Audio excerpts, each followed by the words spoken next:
El Señor esté con ustedes. Lectura del Santo Evangelio según San Mateo. En aquel tiempo, inmediatamente después de la multiplicación de los panes, Jesús hizo que sus discípulos subieran a la barca y se dirigieran a la otra orilla, mientras él despedía a la gente. Después de despedirla, subió al monte a solas para orar. Llegada la noche, estaba él solo allí. Entretanto, la barca iba ya muy lejos de la costa y las olas la sacudían porque el viento era contrario. A la madrugada, Jesús fue hacia ellos caminando sobre el agua. Los discípulos, al verlo andar sobre el agua, se espantaron y decían: «Es un fantasma», y daban gritos de terror.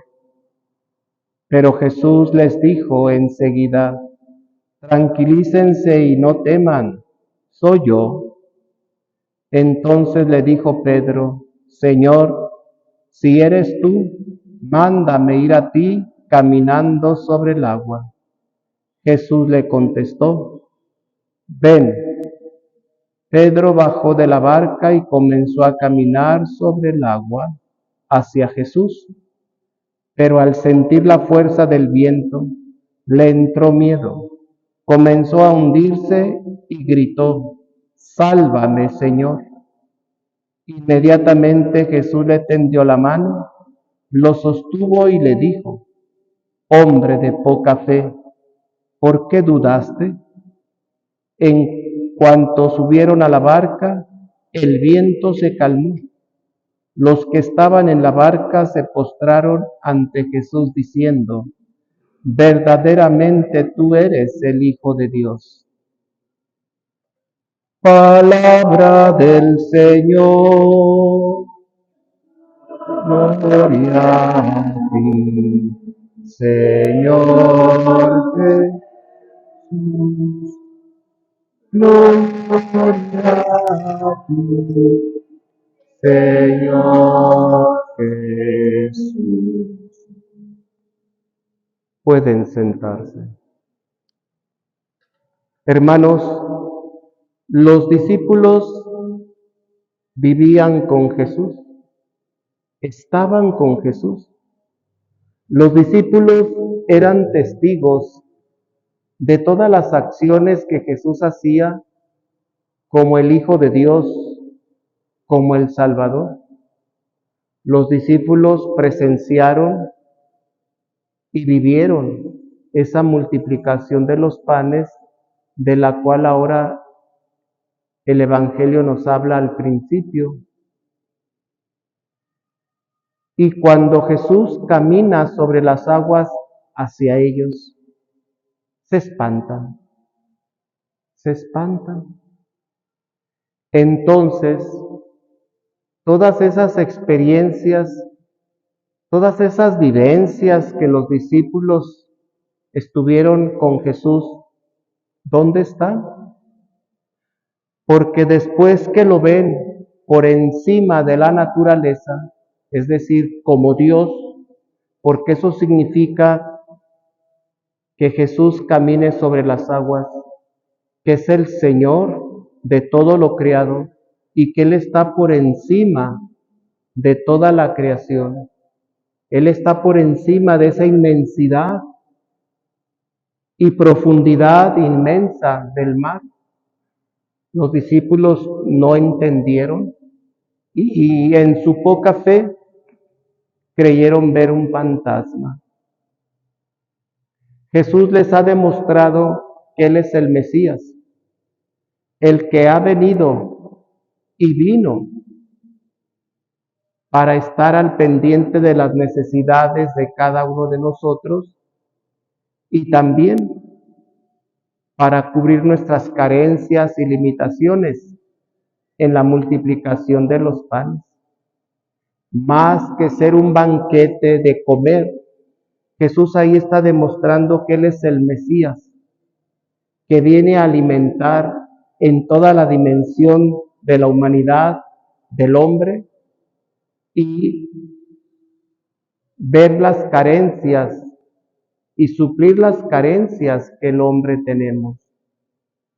Y una vez más Jesús demuestra que Él es el Señor de todo lo creado, caminando sobre las aguas. ¿Por qué los discípulos se asustaron viendo un fantasma? ¿Por qué lo confundieron? ¿Por qué en el primer momento en que vieron a Jesús caminar sobre las aguas, no les vino a la mente más que un fantasma? Quizás porque el caminar con Jesús y las experiencias que ellos estaban viviendo, pues simplemente las tomaban como un espectáculo, como algo muy bonito, como alguien al que estaban siguiendo, que tenía poder para derribar al Imperio Romano. Pero quizás de ahí, de esa mentalidad, no pasaba. Por eso cuando Jesús se manifiesta como el Señor de todo lo creado, caminando sobre las aguas, sobre el mar, pues ellos se espantan. ¿Por qué? Porque su mentalidad era otra, una mentalidad muy pobre, de alguien que veían que tenía poder, pero solamente para derrotar aquel pueblo, aquel imperio romano que tenía esclavizado al pueblo de Israel. Jesús viene a liberar al pueblo de esa esclavitud, pero de esa esclavitud en el cual los seres humanos voluntariamente y por gusto aceptamos ser esclavos, como es del pecado. En cambio, los discípulos en un principio pensaron que Jesús sí los iba a liberar, les iba a quitar esa esclavitud, pero solamente del Imperio Romano. Así a veces como hoy los discípulos, hermanos, concebimos a nuestro Señor. Un Jesús que tiene poder para cumplir todo aquello que le pedimos y que a veces son pedimentos que no van en bien de nuestra liberación del pecado, que no van a favor de liberarnos de esa esclavitud en la cual vivimos sumergidos. Pedimos muchas cosas a Jesús, pero quizás cosas superficiales, como es simplemente pedir para el cuerpo. ¿Cuántas personas tus oraciones son pedir la sanación del cuerpo? Pedimos por los enfermos, sí, es bueno. Pedimos por nuestra salud física, sí es bueno, pero no pasamos más allá del verdadero sentido a cual vino Jesús, a sanarnos el alma, a liberarnos el alma de la esclavitud del pecado. Muchas personas pedimos sanaciones físicas y muchas personas andan por ahí divagando, buscando misas de sanación. No estoy en contra de estas Eucaristías, pero todas las Eucaristías son misas de sanación, porque en todas se manifiesta Cristo. Pero la diferencia no es la misa, ni el sacerdote que la celebra. La diferencia es la gente en su manera de participar. Cuando son esas misas de sanación, se aglomera la gente. La gente participa con ahínco y con fuerza. Y cuando van a su Eucaristía, a su parroquia, por allá se sientan atrás, por allá van llegando tarde, están pensando en otras cosas, si tienen ganas contestan, si tienen ganas cantan, Otras personas hasta se pasan la misa sentados, otras más hasta cruzan las piernas, como si estuvieran en una banca de un parque. Ahí está la diferencia. ¿Y por qué se ve esa diferencia? Por la falta de fe. Donde todas las Eucaristías son misas donde Jesús se hace presente para sanarnos, a lo cual vino Cristo. Pero la diferencia la hago yo como asistente, como feligrés, donde yo distingo la dimensión de cada Eucaristía por lo que yo quiero sacar. ¿Qué quiero sacar en una misa que le llaman misa de sanación? Mi sanación física, nada más. Y decía, esas misas se aglomeran, qué bueno, bendito sea Dios. Pero de toda esa gente, el 20% solamente comulgan y los demás no. Por eso, la diferencia en estas misas no está en la Eucaristía ni en el sacerdote que la celebra. Es el asistente, el feligrés. ¿De qué manera asiste a estas Eucaristías? Y es lo que hoy vemos en Pedro, un hombre que trabajaba en el mar, pescador, que sin duda los discípulos también, los demás eran pescadores. Ese era el oficio de estos hombres. No era la primera vez que quizás los atrapaba una tormenta en el mar y sin embargo estaban asustados. ¿Por qué? Sin embargo, cuando ven a Jesús, Pedro le dice, si eres tú, mándame ir sobre ti. O sea, mándame ir sobre las aguas hacia ti.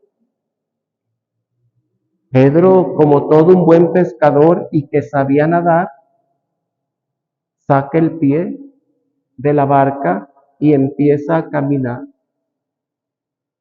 El problema estuvo cuando dejó de mirar a Jesús, quien lo había llamado y le dijo, ven, y empezó a mirar lo que en su alrededor estaba, la tempestad.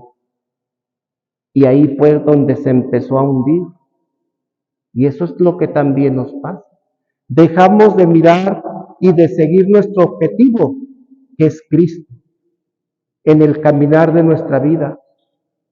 Y nos detenemos solamente a mirar nuestros problemas, nuestras mortificaciones, nuestras enfermedades, y dejamos de mirar a aquel que nos ha llamado primeramente a la existencia, a la vida. Segundo, a la vida de fe, a participar de su iglesia por los sacramentos. Y tercero, aquel que te ha llamado a la vida matrimonial y solamente miras tus problemas y dejas de ver a aquel que te llamó a este admirable sacramento de convivencia, de amor, que es el matrimonio. Y cuarto, aquellos que nos ha llamado a la vida consagrada. Nos fijamos solamente en nuestros problemas, de nuestra comunidad, del hermano, de la hermana, y dejamos de ver el objetivo por el cual estamos ahí. Y ahí nos hundimos en ese problema, nos desanimamos y solamente miramos los defectos de los demás, de aquel hermano, de aquella hermana consagrada. Hoy pidamos al Señor que no dejemos de mirar a aquel que nos ha llamado, que es Cristo, para que no nos vaya a decir como a Pedro, hombre de poca fe, ¿por qué dudaste? ¿No fui yo el que te llamé? ¿Por qué pones tu mirada y tu confianza en lo que te rodea y no en mí, que te he llamado y te he dicho, ven? Y pedirle la fe necesaria para que en cada Eucaristía verdaderamente nos encontremos con Cristo, Señor y Salvador de nuestras vidas. Que así sea.